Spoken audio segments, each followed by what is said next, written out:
할렐루야. 인사 나누겠습니다. 반갑습니다. 참 잘 오셨습니다. 더위 이야기 더 이상 하기 저도 지칩니다. 근데 쳐서 지났습니다. 분명히 이제 내일 모레면 조금 선선한 바람 불 줄 믿습니다. 잘 견뎌내십시다. 결실의 계절 옵니다. 아멘. 로마서 10장 10절 말씀 기억하시죠? 사람이 마음으로 믿어 입으로 시인하여. 왜 대답 안 하세요? 입으로 시인하여 구원에 이릅니다. 그러니까 여러분, 입으로 하는 게 중요합니다. 이 아멘 소리가 왜 안 나와요? 더위 드셨나 봐. 여름철 되니까 힘들어서 예배 시간에 아멘 소리도 안 나와서 요즘 제가 설교하는데도 힘들어요. 아멘 합시다. 뭐 부흥 강사는 아니더라도 그래도 주거니 받거니 뭐가 있어야지 신나지. 아멘 하십시다. 마음으로 믿어 의에 이릅니다. 입으로 신하면 구원에 이릅니다. 역사가 일어나길 축복합니다. 제가 좋아하는 시인 가운데 하나가 천상병이라는 시인인데, 그가 말년에 귀천이라고 하는 시를 썼습니다. 여러분 잘 아실 거고요. 언젠가 한번 들려드린 기억도 있는데 이렇습니다. 나 하늘로 돌아가리라. 새벽빛과 닿으면 쓰러지는 이슬 더불어 손을 잡고 나 하늘로 돌아가리라. 노을빛 함께 단둘이서 기슭에서 놀다가 구름 손짓하면은 나 하늘로 돌아가리라. 아름다운 이 세상 소풍 끝내는 날 가서 아름다웠더라고 말하리라. 새 연인데 첫 절마다 나 어디로 돌아간다고요? 이 사람 딱 보니까 신앙이 있어요, 없어요? 있어요. 그러니까 자신이 온 곳도 알고 돌아갈 곳도 아는 거죠. 어디로 돌아간다고요? 하늘로. 이 시의 마지막 보니까 아름다운 이 세상 소풍 끝내는 날 가서 아름다웠더라고 말하리라, 이렇게 마무리했어요. 그러니까 시인은 자신의 인생을 회고하면서 아름다운 소풍이라고 말하는 거죠. 어떻습니까? 여러분도 여러분의 인생을 돌아보니까 소풍 같습니까?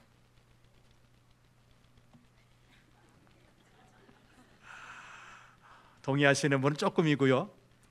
2부 예배 때 보니까 아니라는 분이 많더라고요. 소풍이 아니면 뭡니까? 많은 사람들이 전쟁터 아닌가, 싸움판 아닌가, 이런 생각을 하시더라고요. 여러분, 태어나면서부터 우리나라 입시 전쟁이 시작이 돼요. 좋은 고등학교, 좋은 대학 가려고 얼마나 이랬습니까? 그래서 대학 갑시다. 끝납니까? 그 다음은 뭡니까? 좋은 직장, 취직 전쟁입니다. 취직한 다음에는요, 그 자리 보존해야 되잖아요. 승진해야 되잖아요. 그것도 전쟁 같아요. 병과 싸우고 자녀 교육, 집장만, 노후, 인간관계, 사상과 철학 등의 문제를 놓고 씨름하다 보면 우리 인생 훌쩍 다 지나고 말더라고요. 근데 성경은 여기 더해서 이렇게 보이는 싸움 외에 또 다른 싸움, 보이지 않는 싸움도 있다고 말씀합니다. 여러분 묻습니다. 우리 기독교는 평화와 화해의 종교입니까? 아니면 싸움을 부추기는 종교입니까? 그럼 어느 지점에서 평화를 주장하고 어느 지점에서 싸움을 해야 한다고 이야기합니까? 헷갈려요. 자, 마태복음 10장 34절 36절 말씀을 보겠습니다. 시작. 내가 세상에 화평을 주러 온 줄로 생각하지 말라. 화평이 아니요 검을 주러 왔노라.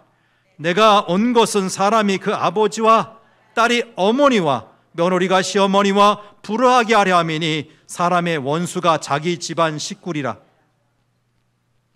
우리 원수가 저 북한에 있는 김정은이 아니라 어디 있답니까? 우리 집안에 있는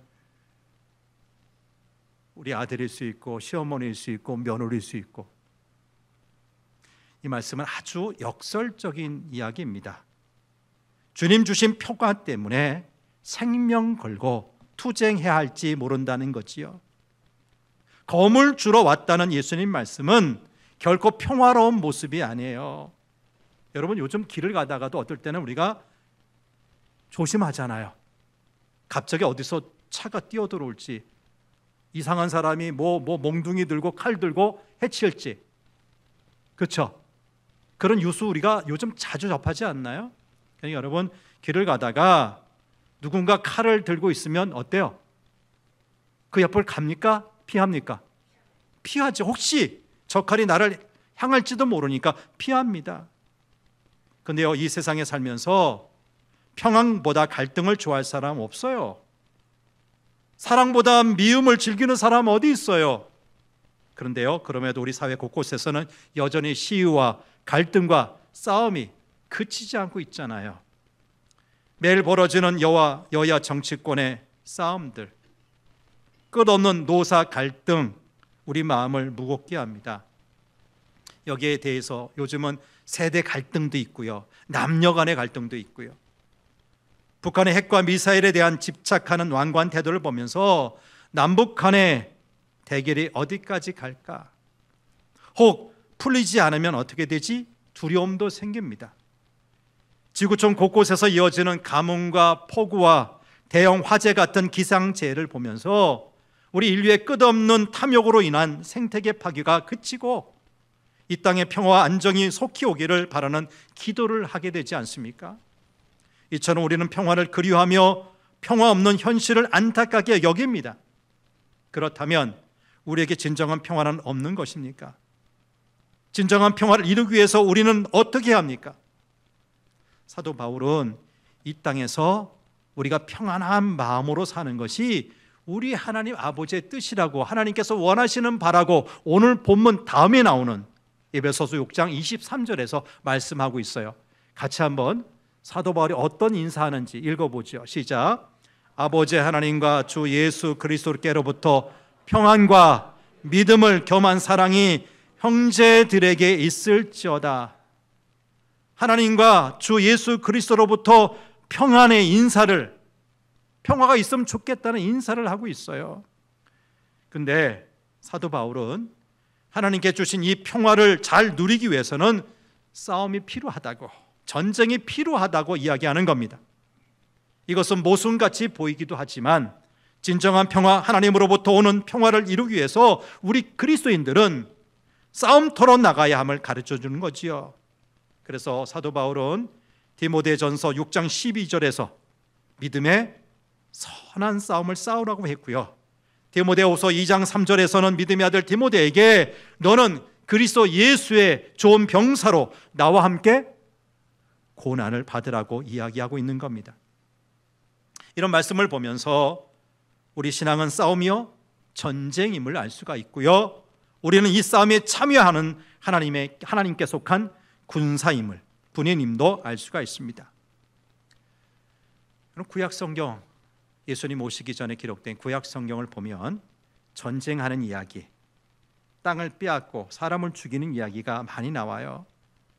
구약에 전쟁 이야기가 많이 나오는 이유는 우리 하나님께서 이 전쟁을 통해서도 일하시기 때문입니다. 그러면 선하신 하나님께서 왜 전쟁을 통해서 일하십니까? 좀 평화롭게 일하시면 좋을 텐데 왜 전쟁을 통해서 일하시냐고요? 그것은 대적하고 싸워야 할 불의한 세력이 존재하기 때문입니다. 여러분, 이미 앞에서 말씀을 드린 것처럼 예수님은 이 세상의 화평이 아닌 검을 주러 오셨다고 했어요. 다시 말해 예수님이 이 세상에 오신 이유는 보이지 않는 악의 세력들과 싸우기 위해서 오셨다는 겁니다. 근데 안타깝게도 우리 예수님 그 악과 싸우다가 그만 십자가에 달려 어떻게 하셨어요? 죽으셨어요. 이 십자가 사건 보면 예수님이 패한 것처럼 보이는데, 근데 예수님 어떻게 되셨죠? 죽은 지 사흘 만에 부활하셨어요. 예수님이 이기신 겁니다. 예수님이 승리하신 겁니다. 그러므로 예수님이 주시는 평화는 저절로 된 것이 아니라 이 싸움에서 승리하신 결과인 거예요. 그리고 우리는 이 예수님의 승리를 함께 누리도록 초대를 받은 사람들입니다. 이제 오늘 본문 12절 말씀을 같이 보겠습니다. 12절입니다. 시작. 우리의 싸움은 혈과 육을 상대하는 것이 아니요 통치자들과 권세들과 이 어둠의 세상 주관자들과 하늘에 있는 악의 영들을 상대함이라. 이 구절 앞에 나오는 혈과 육은 이겁니다. 이거 우리 눈에 보이는 세상을 말하는 거예요. 근데 그 다음에 나오는 통치자들, 권세들, 어둠의 세상 주관자들, 그리고 하늘에 있는 악한 영들은 보이지 않는 세계에 있으면서 이 세상을 주관하는 영적 실체들을 말하는 겁니다. 여기서 하늘에 있는 악한 영들이라고 하니까 하늘 어딘가인가 이 존재가 있을까 궁금해하지 마십시오. 하늘이 뭡니까? 하늘은 인간이 사는 땅을 초월하는 세계를 말하는 겁니다. 예컨대 옛날 고대 사회에서는 별이나 별자리들이 우리 인간의 운명을 주관한다고 생각했어요. 마귀나 그의 추종 세력인 귀신들이 바로 이 하늘에 있는 영적 실체들인 겁니다. 그리고 이렇게 보이지 않는 악의 세력과의 싸움을 우리는 영적 전쟁, 영적 싸움이라고 하지요. 보이는 사람이 아니라 보이지 않는 마귀가 우리 싸움, 영적 싸움의 실제 적이라는 겁니다.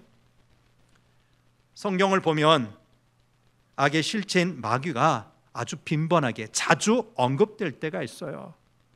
우리 성도들이 박해를 받거나 개인적으로 고난을 당하고 있을 때입니다. 다니엘서 보세요. 요한계시록을 보세요. 대표적이에요. 그리고 욥기도 이 이야기가 나오죠. 성경이 마귀라는 악한 존재를 언급하는 이유가 여기 있습니다.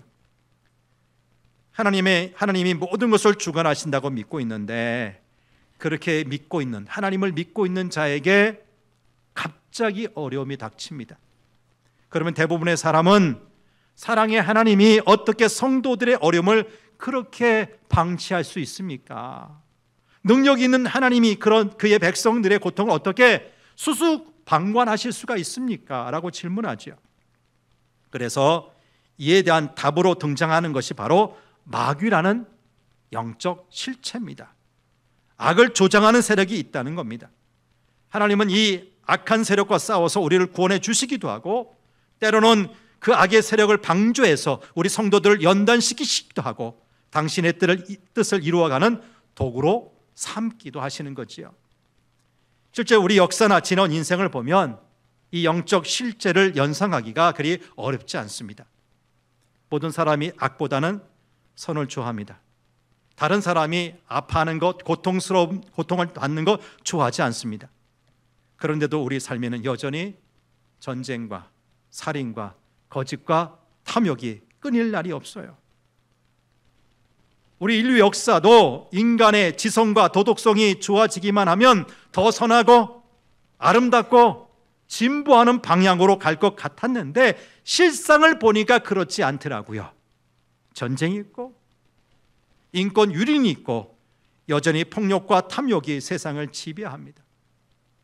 여러분, 18세기, 19세기를 넘어서 산업혁명이 발생하고요, 인간이 살기 좋아지고 인간의 이성이 아주 최고조로 올라가면서 한동안 서구 사회는 이 세상에 유토피아가 도래할 것이라고 생각했어요. 그런데 그런 찰나에 20세기 초 발생한 것이 무엇입니까? 제1차 그리고 제2차 세계대전이에요. 인간은 좋아질 줄 알았는데, 철학이 발전하고 이성이 깨이니까 더 좋은 사회에 이룰 줄 알았는데 웬걸? 얼마나 많은 사람을 죽이는 전쟁이 한 번도 아니고 두 번씩이나 세계를 휩쓸었습니까? 우리는 이런 현실을 보며 단지 인간이 악해서 그렇다고만 탓할 수가 없어요. 우리 인간의 악을 뛰어넘는 어떤 악한 세력이 인류를 악으로 유인하는 것처럼 보입니다. 아주 선하고 순둥이고 착하기만 했던 어떤 사람이 우리가 상상할 수 없는 악을 범했을 때 우리는 그의 의지를 뛰어넘는 어떤 악의 실제가 그를 유혹했다고 생각할 수도 있어요. 여러분, 구약시대 욥에게 닥쳤던 그 환난을 생각해 보세요. 어느 날 그 많던 재산이 하루아침에 다 사라지고 말았어요. 욥이 기도하면서 애지중지 길렀던 10명의 자녀들이 한순간 다 몰살당하고 말았어요. 그의 몸까지 악한 질병에 걸렸어요. 이럴 경우 우리는 선하신 하나님께서 어떻게 이렇게 하실 수 있을까 생각할 수 있습니다. 성경은 악한 영들의 세력이 있다고 분명히 말씀합니다. 이 사실을 아는 것이 중요한 것은 우리 자신의 연약함, 우리 자신의 부족함만을 탓하지 않기 위해서입니다. 우리 배후에서 유혹하고 조종하는 악한 세력이 있다면 우리에게 필요한 것은 한번 그 악한 세력에 졌다고 하는 신세 한탄, 신세 타령이 아니라 이 악한 세력과 대적하며 싸우는 것입니다. 욥은 악한 세력, 이 마귀를 대적했습니다. 그리고 자신의 불행한 운명과 싸웠습니다. 친구들의 입을 통해 정죄하는 마귀의 공격에 욥은 자신의 의로움, 하나님을 붙잡고 싸웠습니다. 성경에서는 이것을 욥의 인내라고 하지요. 이를 통해 마귀의 괴역이 무너지고 그 과정에서 욥은 하나님을 깊이 만나 결국 그 인생에 다시 회복되지 않습니까? 우리는 역사라는 무대 위에서 단순히 악한 사람만 상대하여 싸우지 않습니다. 그 악한 사람 배후에는 인간을 그렇게 악으로 몰아가는 악한 실체가 있습니다. 마틴 루터가 한창 종교 개혁을 진행하고 있을 때입니다. 보름스 위에서 루터와 소환장을 발부했습니다. 그리고 만약 그곳에서 재판을 받으면 루터는 자칫 화형에 처해질 수도 있는 상황이었습니다. 그렇지만 루터는 담대하게 그곳으로 갔습니다. 그때 루터가 했던 말입니다. 기와장 수만큼. 이 기와장이 뭡니까?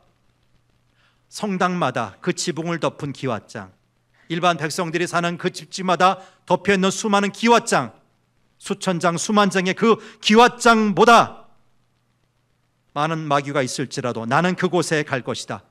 나는 굳건히 서 있다. 이처럼 우리 신앙의 선배들은 악의 실체를 보았기에 끝까지 긴장을 놓지 않고 싸웠던 것입니다.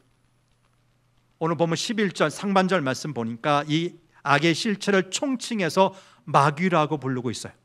읽어볼까요? 시작. 마귀의 간계를 능히 대적하기 위하여. 마귀의 간계라고 그랬어요. 이 마귀는 성경 말씀 보니까 악마, 사탄, 바알세불, 아볼루온, 루시퍼, 참소자, 리워야단 등 다양한 이름을 가지고 있습니다. 바울은 우리 그리스도인들의 삶을 이 마귀의 간계와의 대결이라고 정의한 겁니다. 근데 마귀는 우리 정면에서 공격하기도 하지만 우리가 예상치 못할 때 우리 옆에서 우리 뒤에서 습격하기도 합니다. 그러기에 바울은 계속해서 강건하라고, 그리고 하나님의 전신갑주를 입으라고 강하게 말하고 있는 겁니다. 당시 스토아파 철학자들은 인간의 이성이나 지혜로운 말로 자신을 무장하라고 가르쳤어요. 근데 여러분, 사람이 자신의 힘, 자신의 제한적인 어떤 힘이나 지혜나 어떤 경험을 가지고 자신의 옛사람을 벗을 수가 있어요? 분명한 한계가 있는 사람이 지혜를 가지고 마귀의 관계를 대적할 수 있어요? 사도 바울은 우리 인간이 지닌 연약함을 잘 알고 있었습니다. 그래서 다시 10절 말씀을 보겠습니다. 10절 시작. 너희가 주 안에서와 그 힘의 능력으로 강건하여지고. 우리가 강건해져야 되는데 무엇으로 강건해진다고요? 주 안에서와 또 그 힘의 능력으로. 그러니까 우리 인간은 주 안에서 그리고 그 힘의 능력으로 강건할 수 있다는 겁니다. 하나님의 힘과 능력은 죽은 자를 살리는 능력이고 우리의 속사람까지 강건하게 하는 능력입니다. 이어지는 11절에서는 이 마귀의 관계를 대적하기 위해 꼭 필요한 전신갑주를 입게 하시는 분은 하나님이라고, 하나님의 전신갑주를 입으라고 분명히 밝히고 있어요. 그런데 하나님의 힘과 능력으로 우리가 강해지고 이 전신갑주를 입는 것이라면 도대체 인간으로서 우리가 할 수 있는 것이 무엇입니까? 어떤 일을 할 수 있습니까? 앞에서 우리가 하나님의 전신갑주를 입어야 하는 이유는 마귀의 관계를 대적하기 위해서라고 했지요. 13절 말씀 보면 악한 날이 나와요. 악한 날. 이 악한 날은 지금 이 말씀을 받는 에베소 교회 성도들, 기원 후 1세기 성도들의 위기와 환난을 의미하기도 하고요, 앞으로 일어날 종말 직전에 나타날 위기와 환난을 의미하기도 하지요. 이러한 위기와 환난에서의 승리는 그리스도 안에서 하나님에 의해서 이루어진다는 말씀입니다. 그렇다면 도대체 우리 성도가 할 일이 무엇입니까? 13절 하반절 말씀을 보겠습니다. 하반절 말씀 시작. 너희가 능히 대적하고 모든 일을 행한 후에 서기 위함이라. 노란 글씨예요. 여기 서다라는 단어 완수하다, 극복하다, 압도하다, 보존하다는 뜻이 있어요. 다음에 14절 말씀 보여주세요. 이 14절 말씀에도 서다라고 하는 단어가 나오죠. 여기 서다는 단어는 준비를 갖추다, 그런 의미가 있어요. 바울은 갈라디아서 5장 1절에서도 그러므로 굳게 서서 다시는 종의 멍에를 매지 말라고 했고요, 데살로니가 후서 2장 15절에서도 그러므로 형제들아 굳건하게 서서 말로나 우리의 편지로 가르침을 받은 전통을 지키라고 했어요. 여러분, 우리 믿는 그리스도인들은 매일, 어쩌다가 아니라 매일 종말론적 긴장 속에서 이런 영적 전쟁을 치르며 사는 겁니다. 우리 이 과정에서 마귀의 관계에 넘어가서는 안 되기에 정말 굳게 서서 마귀를 압도해야 합니다. 그러기에 사도 바울은 오늘 본문 11절 그리고 13절에서 두 번이나 하나님의 전신갑주를 입으라, 하나님의 전신갑주를 취하라고 강조하고 있어요. 여러분, 전신갑주가 뭐예요? 옛날 우리 이순신 장군이 입었던 갑옷 생각하시면 돼요. 갑옷이 전신갑주예요. 머리에 튼 투구까지 합치면 이제 전신갑주예요. 자, 우리 하나님이 주시는 이 전신갑주의 첫 번째가 14절 하반절에 나오는 진리로 허리띠를 띠는 겁니다. 본문 말씀이 기록될 당시 사람들은 통으로 짠 원피스를 입었다고 생각하면 돼요. 그러니까 지금처럼 예쁜 카라가 있고 또 목이 있고 이렇게 뭐 양팔이 나오고 이게 아니에요. 천에다가 목 하나 쑥 빼면 될 수 있는 망토 아시죠? 비옷 아시죠? 처음에 아멘 하자고 했는데 다 잊어버리셨어. 아세요? 모르세요? 망토 아시잖아요. 망토를 입었다고 생각하면 돼요. 자, 추위에 더위에 망토를 입어서 몸은 보호하는데 그것 가지고 일할 수 있어요? 없어요?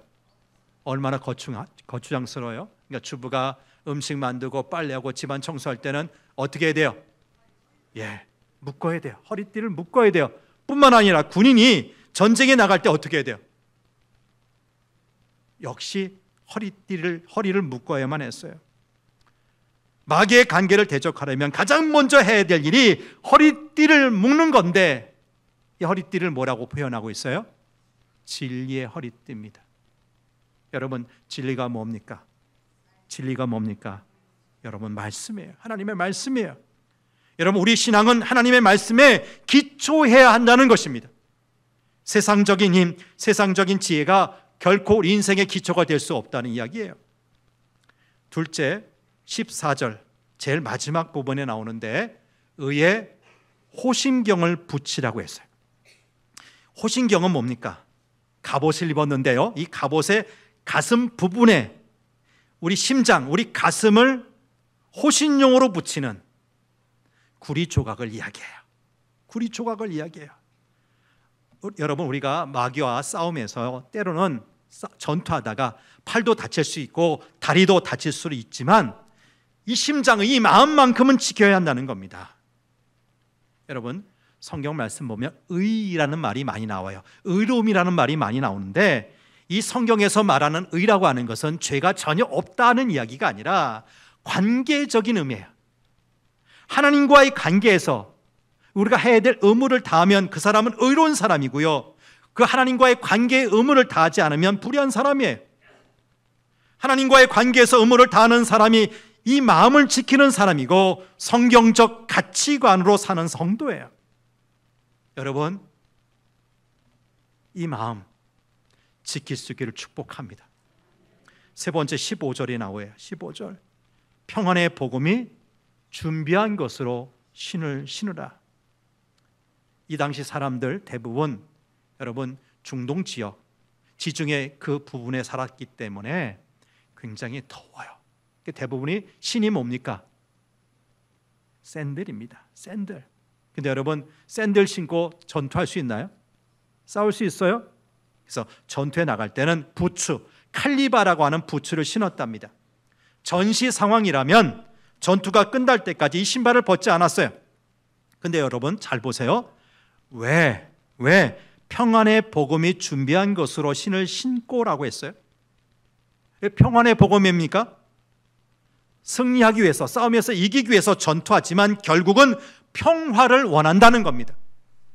여러분, 우리는 우리 이웃이 평화를 누리고 샬롬을 누리고 행복해지도록 마귀와의 전투가 끝날 때까지 이 평화의 복음 전해야 될 줄 믿습니다. 말씀을 정리합니다. 우리 그리스도인들은 인간들이 만들어 놓은 세상이라는 전쟁터에서 살고 있습니다. 이 진지, 누가 차지할 것인지 마귀와 싸움을 벌이고 있습니다. 그러나 우리에게 허락된 것은 이 마귀를 완전히 제하는 것, 멸하는 것이 아닙니다. 분명히 아십시오. 안타깝지만 마귀는 끝날까지, 세상 끝날까지 있을 것이고, 그때 세상 마지막에 우리 하나님께서, 우리 주님께서 마귀를 처리하실 것입니다. 그러므로 우리가 해야 할 일은 바로 우리 안에 있고 우리 시대 안에 있는 악과 싸우는 작은 싸움입니다. 마귀는 스스로 악을 행하는 것이 아니라 우리 인간의 악을 이용해서 악을 행합니다.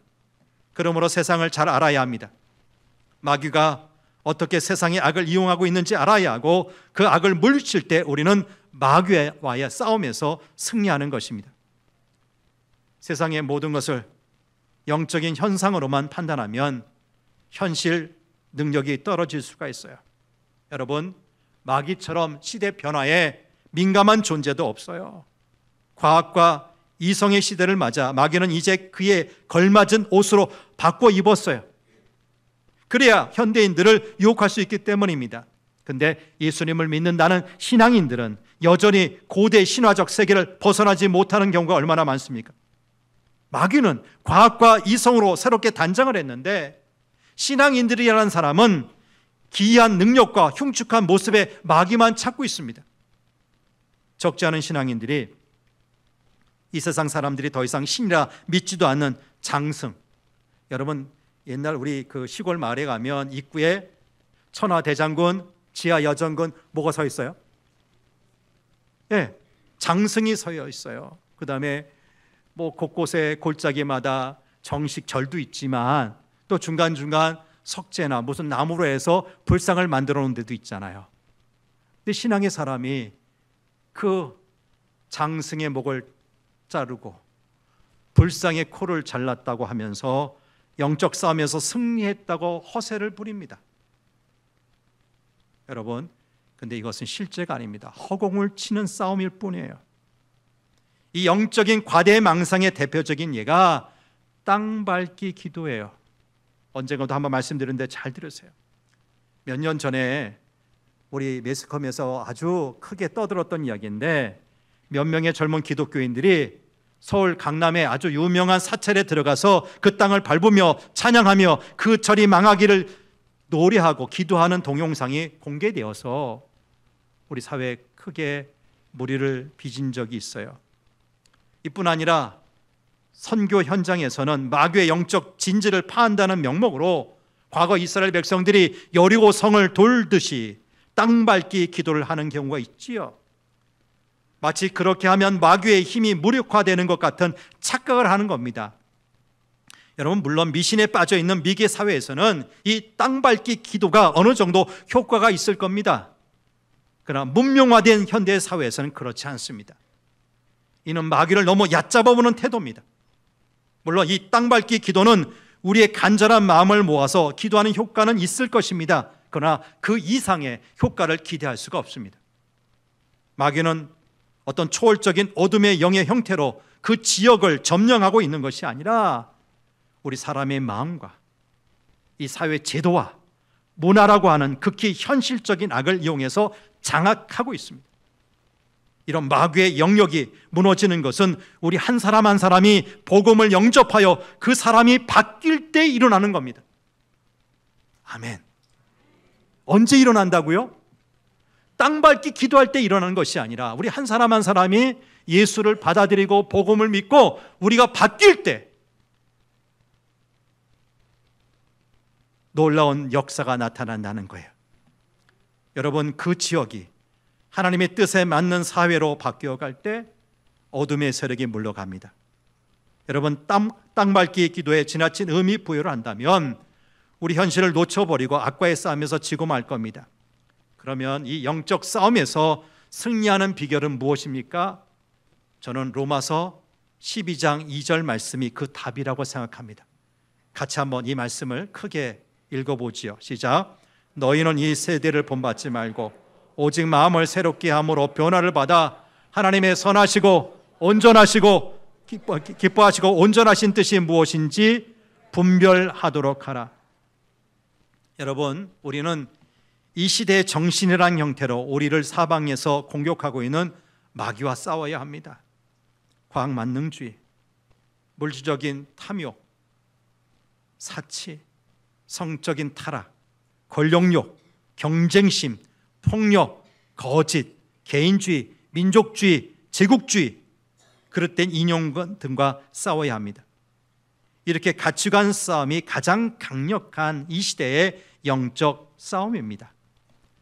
우리 이 때문에 우리 자녀와 싸우는 것이고 우리 배우자와도 싸우는 겁니다. 처음에 예수님께서 내가 이게 평화를 주러 온 것이 아니라 거물 주러 왔다고. 그리고 우리 원수는 누구한테 있다고요? 가정 식구라고 하는 게 뭡니까? 이런 가치관, 주님에 대한 가치관, 믿음에 대한 가치관이 없는 사람이 만약에 있다면 어떻게 하라는 겁니까? 그들과 계속 싸워야 한다는 것이죠. 여러분, 이 시대의 가치를 은연중 강요하고 있는 우리 바로 옆에 있는 이웃들이 우리의 적일 수 있고요, 우리 안방 깊숙이 침투해 있는 TV나 건전하지 못한 내용을 전하는 유튜브나 OTT 같은 매체들이 이 시대의 가치관을 강요하기 때문일 겁니다. 근데 여러분, 우리가 능력 있고 교활한 이 마귀들과 어떻게 싸울 수 있어요? 이길 수 있어요? 다시 10절 말씀으로 돌아옵니다. 10절 말씀입니다. 시작. 너희가 주 안에서와 그 힘의 능력으로 강건해지고. 우리가 어떻게 강건해질 수 있다고요? 주 안에서 그의 힘으로. 여러분, 주님께서 우리에게 능력을 주신다는 겁니다. 우린 그 능력을 힘입어서 마귀를 대적해야 합니다. 여러분, 실상 마귀는 아무것도 아니에요. 마귀는 아무것도 아니에요. 마귀가 결정하는 것이 아니라 하나님이 결정하세요. 마귀가 주관하는 것이 아니라 하나님이 주관하세요. 욥기 보시잖아요. 사탄이 욥을 시험하는데 단독 플레이했어요? 그냥 대들었어요? 누구 허락받아요? 네. 하나님, 제가 욥을 좀 치면, 욥이 힘들면 분명히 하나님은 원망할 겁니다. 그러니까 허락해 주시잖아요. 근데 처음 시도했는데 돼야 안 돼요? 안 되니까 이제 나중에는 뭐예요? 네, 그의 생명 말고 다른 걸 다 허락하시잖아요. 그러니까 누구 허락해야 되는 겁니까? 하나님 허락하시는 겁니다. 여러분, 분명히 아십시오. 마귀는 스스로 어떤 일을 결정할 수 없는 존재입니다. 하나님의 허락을 받아야 합니다. 이 점이 바로 우리 기독교가 다른 종교나 철학과 구별되는 결정적인 차이입니다. 여러분, 선과 악의 투쟁이 아닙니다. 하나님은 선과 악 위에 계신 분입니다. 자신의 목적과 계획을 따라 선과 악을 다 사용하시는 분입니다. 악이나 마귀는 하나님을 대적하는 존재가 아니라 그 아래에 있습니다. 그러므로 전능하신 하나님의 능력을 의지하십시오. 하나님의 능력으로 마귀를 대적하십시오. 우리는 약하나 우리 뒤에 계신 분은 크고 강하십니다. 그리스도께서 우리 대장 되시고 우리는 그분의 군사들입니다. 하나님의 전신갑주는 하나님이 주시는 능력을 말하고 우리 예수 그리스도의 성품을 가리킵니다. 진리의 허리띠, 의의 호심경, 구원의 투구는 그리스도 안에 있을 때 주어진 그런 하늘의 능력들인 줄 믿습니다. 여러분, 진정한 진리가 무엇입니까? 예수 그리스도가 진리예요. 진실로 의로운 분이 누굽니까? 예수 그리스도. 구원의 소망이 누구로부터 왔습니까? 예수 그리스도. 우리의 믿음을 온전하게 하시는 분이 누굽니까? 역시 예수 그리스도. 여러분, 예수님은 우리의 믿음의 방패요, 말씀이 육신이 되어 우리 가운데 임하신 하나님의 아들이십니다. 하나님의 전신갑주는 우리가 예수 그리스도 안에 거하고 예수 그리스도께서 우리 안에 거하실 때 악한 영들을 대적하며 능히 이길 수 있도록 준비시켜 주십니다. 우리 대장 되시는 예수 그리스도의 능력으로 날마다 이 영적 싸움에서 승리하시는 저와 여러분 되시기를 간절히 바랍니다. 하나님 아버지, 우리 눈에 보이는 싸움은 알고 있고 잘 준비하고 있고 이길 길을 위해서 애쓰는데 눈에 보이지 않는 이 영적인 전투는 있는지 없는지 의식이 점점 흐려져 갑니다. 사탄 마귀는 아주 교묘하게 이 시대의 사상이나 매체나 문화를 통해서 우리를 넘어뜨리려고 하는데 우리는 여전히 옛날 시대 뿔 달린 사탄 마귀만을 찾고 있습니다. 모르니까 우리는 싸울 수도 없고 싸워보지도 않고 지는 것 아니겠습니까? 하나님, 이제 밝히 우리의 대적이 어떤 존재인지 마귀가 어떤 실체인지 깨달아 알게 하여 주시고 그 교활하고 거짓말쟁이 사탄 마귀의 싸움에서 이기게 하여 주옵소서. 근데 우리 힘으로는 감당할 수가 없습니다. 주 안에서 하나님의 전신갑주를 입을 때 비로소 우리는 이 영적 싸움에서 이기는 자가 되리라 믿습니다. 예수 안에 거하기를 원합니다. 예수님을 내 마음속에 모시고 살기를 원합니다. 그래서 이 전신갑주를 입고 우리가 치러야 될 이 세상에서의 이 영적 전투에서 지치 않고 이겨내는 믿음의 사람 되게 도와주옵소서. 우리 구주 예수님 이름으로 기도합니다. 아멘.